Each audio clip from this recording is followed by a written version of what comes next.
Did you know that trees are like nature's giant sponges, absorbing and releasing water every single day? Let's take a quick look at how much water they really suck up. On average, a mature tree absorbs 50 gallons of water per day.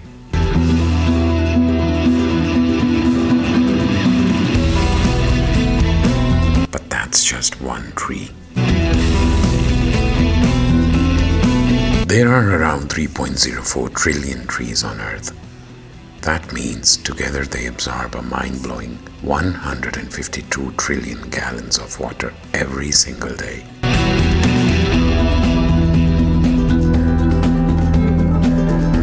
That's equivalent to filling 200 million Olympic swimming pools with water. But it's not just about the water they suck up. Trees help release moisture into the air through a process called transpiration. This helps form clouds and even contributes to rainfall, making trees crucial for the water cycle. Without trees, we would face more droughts, unstable weather, and even a shift in rainfall patterns. So every time you see a tree, remember, it's not just providing shade, it's working to balance our climate and water supply. Protect our forests, protect our planet.